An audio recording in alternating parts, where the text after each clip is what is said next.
What's up guys, this is Sean and welcome to another episode of the iherng podcast, and today we will answer a question again from email. This is from Amy. Hi Sean, I just came across your informative YouTube videos. Thank you for sharing all the information about properties. I am staying with my mother-in-law in a house since I got married. This landed double-story house in Penang Island is under 3 persons' name. My mother-in-law, my husband, and my husband's brother. This old house is currently worth around 1 million at this prime location. At first, I suggested that my husband buy the house from my mother-in-law and his brother, but he refused due to the fact that he needs financial freedom for his business. He does not have plans about the future planning of this house. Who will fully own the house, to sell, to move out, and etc. Currently, I have some savings and my mother is willing to help me a bit to purchase a house for future retirement. She is worried that I may not have a place to stay when I am old. I am 44 years old. I do not have a property in hand now. My mother suggested that I buy a landed property. She is not a Penangite and she does not know the property market here. In Penang Island, a landed property is too expensive and I do not have such a budget. I also do not want to buy affordable housing because they are leasehold and price control by the government. Should I consider mainland to buy a landed property first to rent out at the moment? Is Batu Kawan a good location? Maybe one day when I really need the house to stay, then I can move to this future house to be. Should I consider an investment type of house or homestay type of house? Any suggestions for my situation? FYI, my budget is around 400 to 500,000.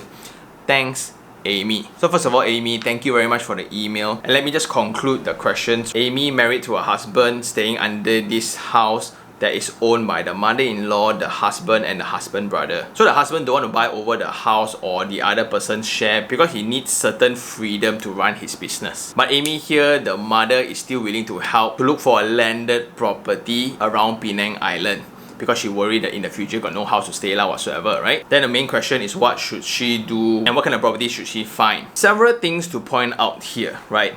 Number one, you have a very caring mother. Until 44 years old, she is still worried about you. Wow.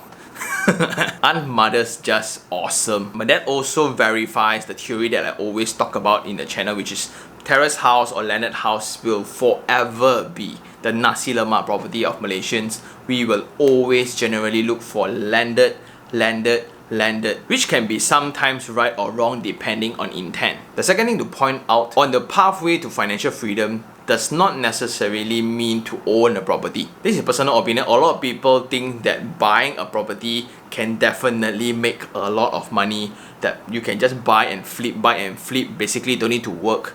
Well, in this current economic climate, price appreciation has not been as drastic as before. Therefore, this property flipping game is no longer valid if you are planning to play that game. But what I'm trying to say is that I personally think that property is a wealth diversification tool, not necessarily a money-making tool. With Amy's husband, when you run a business, you need a lot of cash. Just in case business not good or lockdown again, you just need a lot of cash to buy stocks or pay workers or whatsoever. The amount of cash is just tremendous and it's just important to have stack of it. Therefore, they don't want a lot of commitment. That also illustrates when you are young, right? For those who are listening right now, when you are young, when you don't have any commitment, it's actually the best time to take risks. Don't be too excited in getting yourself committed with a lot of loans. First of all, sure, hire purchase loan, which is a car loan. Then you have credit card loans. And if you already have PTPTN loan, that's going to be worse. And on top of that, you just can't wait to get yourself into this commitment of owning a house. Then when suddenly you have this brilliant business idea, or you have a brilliant friend who just needs some cash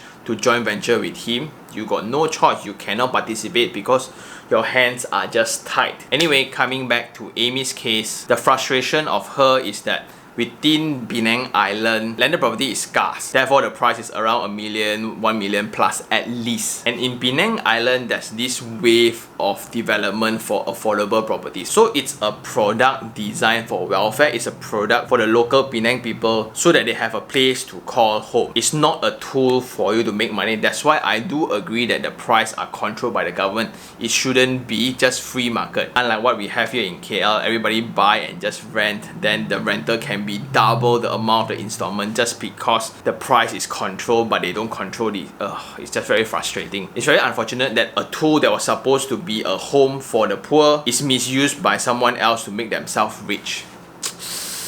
Anyway, again, keep getting distracted today. So my suggestion will be to first get your intent right.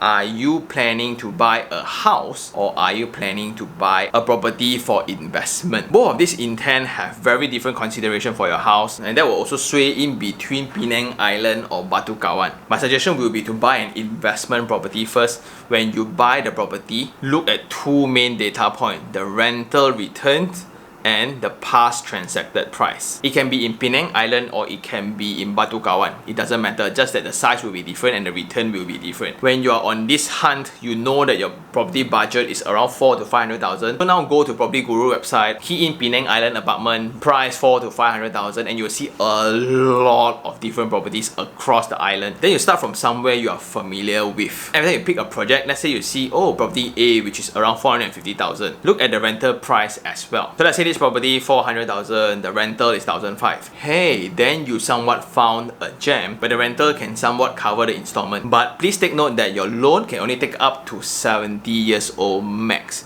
So it leaves 28 years only. So your monthly installment will be slightly higher compared to the younger ones who are going to take loan. So take note of that. But if you're not happy with this property, then you go to property B, property C, property D.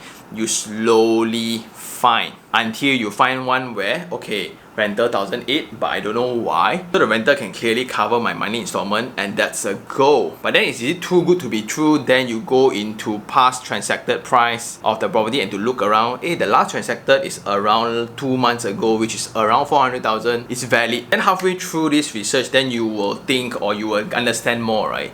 There will be this debate between capital appreciation versus rental returns. Like if I were to buy into Batu Kawan, it's that new satellite city for Penang. Everything is new, it's just exciting, infrastructure is better, but the properties are just not entirely ready yet. There's nobody there. So if you were to buy now, everybody will tell you to imagine 30 years from now, what if it's bigger than Penang Island itself? In this scenario, then it depends on your risk appetite. Now, certainly when you find this particular property that will break even between your rental and installment, it's for sure, guarantee, right? But those kind of future story, future capital appreciation, price will increase or whatsoever, right? Who can guarantee? Nobody. Of course, you can guesstimate looking at the signs, looking at the progress of the country or the progress of the state, right? You are pretty confident, but again, it's not certain. So let's say you're okay with this apartment and you purchased it. So now you own a property that is self-sustaining in terms of rental and installment. 5 years down the road, hey, you and your husband want to move out and you now finally need a home. I'm not too sure why you're not considering your husband's side of the income. Maybe it's private, I don't know. But really, let's say you want to take this up for the family, good for you. And the property that you see that you like is around 600,000. Let's say. Because now 5 years later, you are clearer in terms of the space requirement you want. You are clearer on the lifestyle that you want. Now you know where you want to stay and the type of property that you want to stay, definitely. So then how do you afford this? Option 1, you can actually sell off this property. So by putting your money in a property, at least it is a hedge against inflation.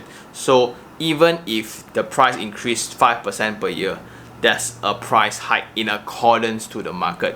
When property price drop, let's say, the property that you are going to buy, which is around 700, will also be dropping. So maybe it's now 650 or 630. But in your case, do you lose money then? Not really, because the value is justified by the rental. If you were to exit this property, right, you just tell anybody who wish to have a property that breaks even between their rental and installment, I guess a lot of investors would be interested, especially in Penang Island. But what if the price increase, right? So the property that you purchased, which is 400,000, now is 500,000, and you have 5 years of rental collected and pumped into the loan itself. So now maybe you can cash out around 100 plus thousand, and that can be used to somewhat compensate or used to buy this brand new house. Worst case, business not good, didn't make money, but had a quarrel with the existing family, so now die need to move out, you move in lor, it's still okay. So in conclusion, I generally think that when you don't really need a home yet, then get an investment unit, because you're not certain what you need 5 years down the road, 10 years down the road.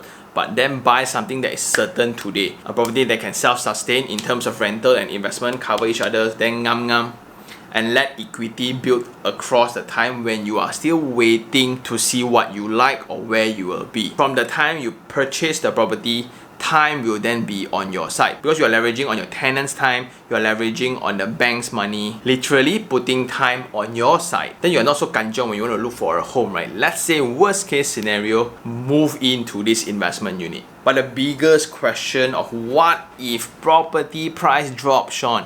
What if property price drop?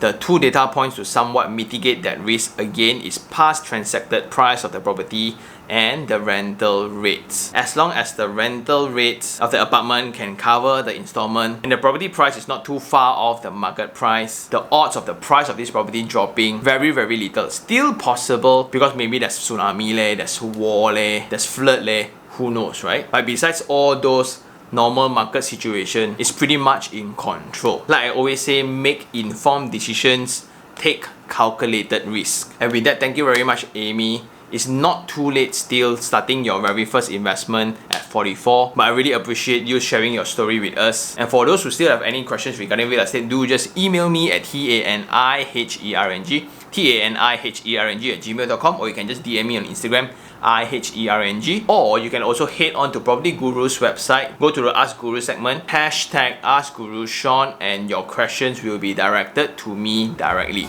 And with that, thank you very much for watching and see you on the next one. Ciao.